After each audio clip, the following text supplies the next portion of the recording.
Сабақ тақырыбы пастереллез ауруына диагноз қою әдістері, алдын алу шаралары. Сабақ мақсатты пастереллезге диагноз қою әдістерін меңгеру, күтілетін нәтиже, лабораториялық зерттеуді жүргізу, дауалау және алдын алу шараларын жоспарлауды үйрену.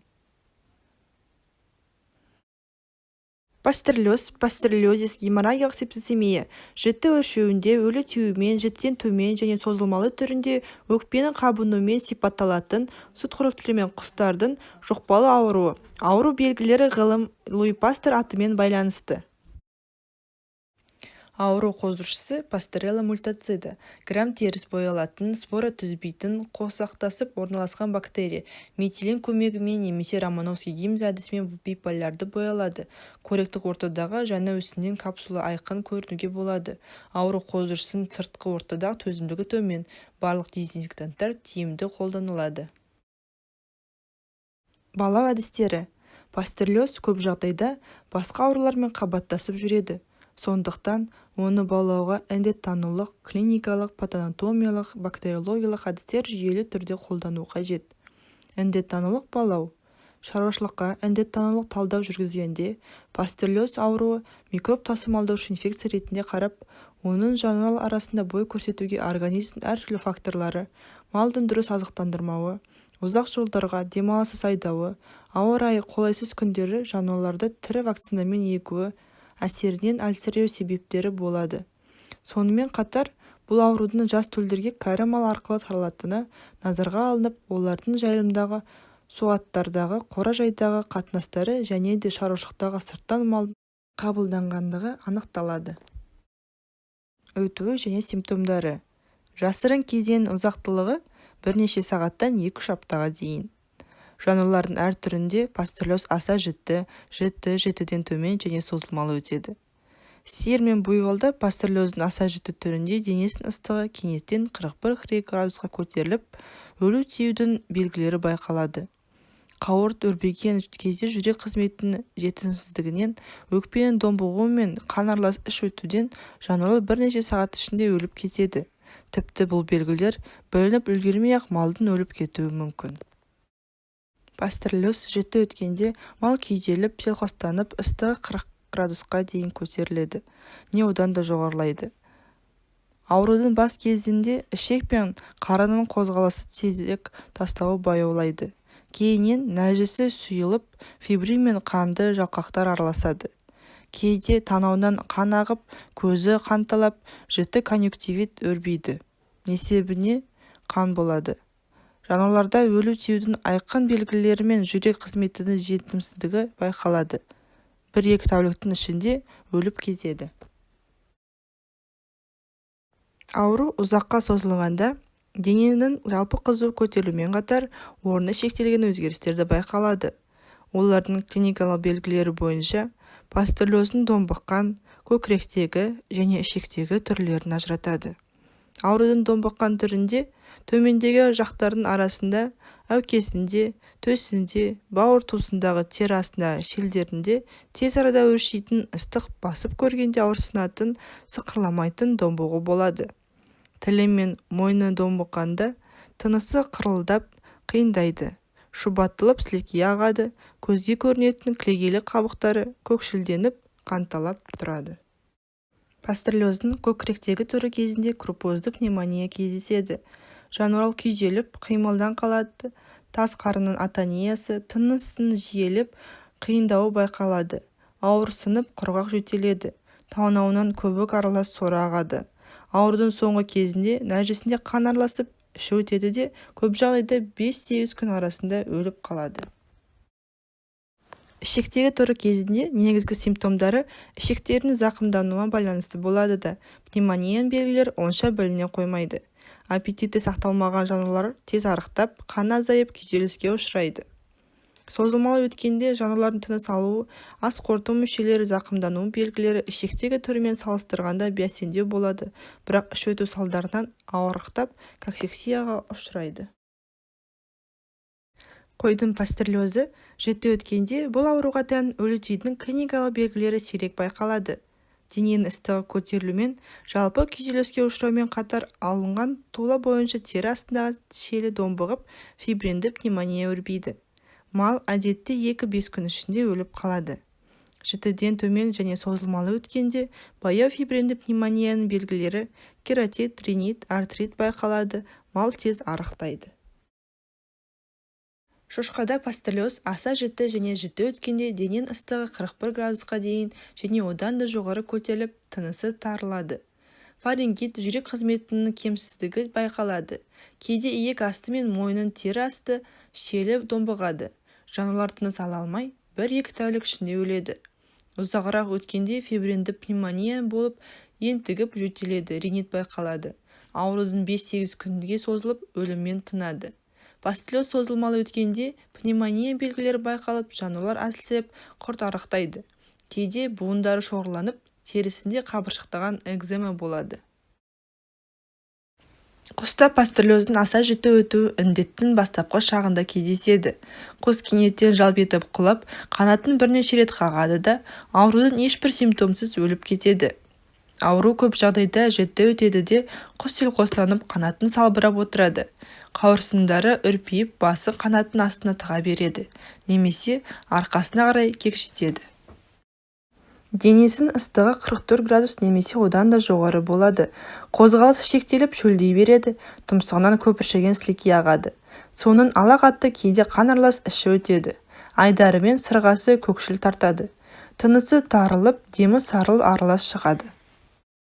Құс құрыстанған немесе делсал күйінде өледі. Жітіден төмен және созылмалы өткенде құстың біртіндеп қаны азайып, арықтайды, буындары шорланып, бара-бара іріңдейді. Сырғасы зақымданған құстың күйі өзгермейді де, бұндай жағдайда сырға ауруы деп аталады. Созылмалы пастеллез кейде тек қана ринит, синусит ретінде көзі мен тұмсығының қоймалжың эксудат жиналуы арқылы байқалады. Патанатомиялық өзгерістер. Аурудың ұзақтылығы клиникалық түріне байланысты болады. Аса жіті және жіті өткенде өлген жануарлардың көптеген ағзаларында, кілегейлі және сірлі қабықтарында геморрагиялық диатезге тән жаппай қанталаған өзгерістер кездеседі. Бауыр мен бүйректер өз қалпынан ауытқып, көкбауыр аздап домбығады. Сөл түйіндері ісініп, қара қоқшыл түсті болады. Тері асты шелінде, әсіресе аурудың домбыққан түрінде, денесінің әр жерінде сары сулы фибринді жалқақтар болады. Домбығып, онда крупозды пневмонияның бастапқы кезеңіне сәйкес өзгерістер кездеседі. Ішектегі түрі кезінде қары мен бүкіл ішектегі фибринді геморрагиялық қабыну байқалады. Пастеллез жітіден төмен және созылмалы өткенде өлген малдың өлексесінің қатты арыған және қаны азайған белгілері болады. Көкіректегі және құрсақ қуысындағы сірлі қабаттарында тығыз фибринді ошақтар кездеседі. Көк бауыр ұлғайып, бауыр мен бүйректерінде өте ұсақ өлтіндер, телімдер кездеседі. Құста болатын патанатомиялық өзгерістер сүтқоректілер жануарлардағы тақылеттес келеді де, негізінен аурудың өту ерекшеліктеріне байланысты болады. Бактериологиялық зерттеу.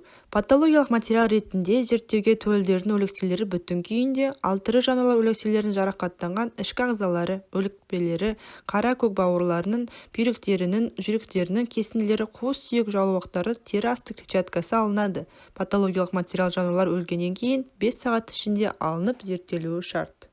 Пастеллездің түбегейлі балауы Романовский гемза немесе муромтіз әдістермен жағындылардың екі ұшы айқын бояулып көрінетін сопақша формалы бактериялардың анықталып, етті пептон агары мен сорпасына биохимиялық қасиеттері бойынша пастеллезге тән өсінділер бөлініп алумен және олардың вируленттігін анықтаумен биологиялық сынама қойып расталынады.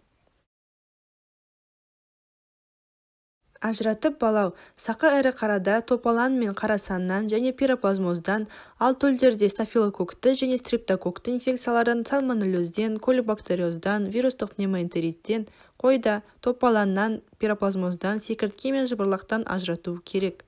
Шошқада пастеллезді обадан, тілмеден, сальмонеллездан, ал тауықта ньюкасл ауруынан, микоплазмоздан, жұқпалы ларинготрахеиттен, спирохетоздан ажырату қажет. Аталған және басқа да аурулардан пастеллезді ажырату үшін кешенді зерттеу әдісі қолданылады. Оның ішінде зертханалық тексеру шешуші рөл атқарады. Емі. Ауырған жануарларды бөліп алып, жылы құрғақ үйшікке орналастырады. Жұмсақ төсеніш төсеп, құнарлы жемшөппен қоректендіреді.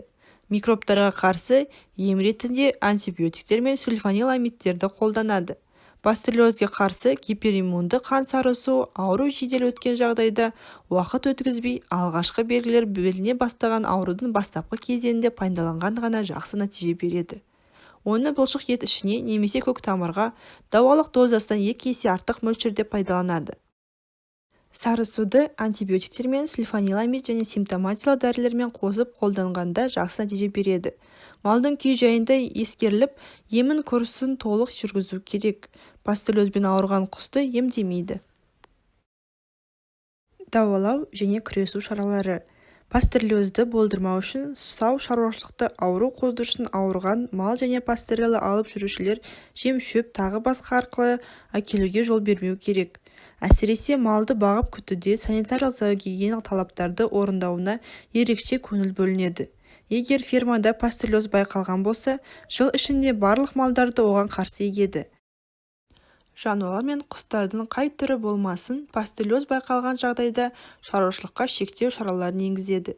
Шошқа, сиыр, қойды түгелдей клиникалық тексеруден өткізіп, аурулары мен дүндамалдарды оқшаулап емдейді, ал қалғандарын егеді. Ауру мал бөлініп алынған әрбір сәттен кейін қораға дезинфекция жүргізеді. Кейін мұндай ағымды тежеу дезинфекция әр 10 күн сайын шектеу алынғанға дейін өткізіледі. Малдың өлекселері утилге жіберіледі немесе өртеледі.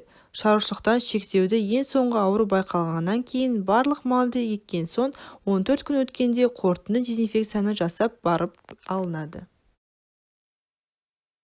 Сабақты бекіту үшін тапсырма орындаймыз. Дұрыс жауапты таңдаңыз. Пастерлез ауруының қоздырғышын атаңыз. Brucella abortus, Pastorella multocida, Bacillus anthracis, Clostridium tetani. Дұрыс жауабы Pastorella multocida. Келесі сұрақ. Пастерлездің негізгі белгілері: септицемия, пролиферация, дегенерация, дистрофия.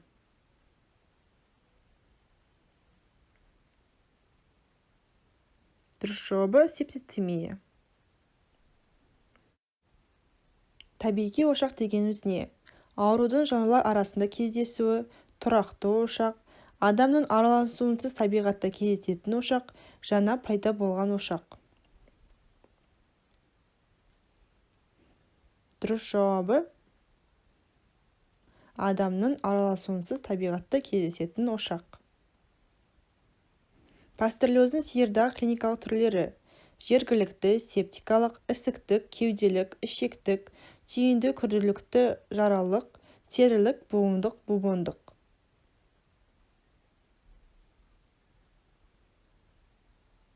Дұрыс жауабы ісіктік, кеуделік, ішектік. Пастерлез ауруын емдегенде қандай препараттар қолданады? Симптоматикалық емдеу жүргізіледі. Антибиотиктер мен сульфаниламидті препараттар. Пастерлезге қарсы қан сарысуы мен вакциналарды қолданады. Пастерлезге қарсы сарысу мен антибиотиктер.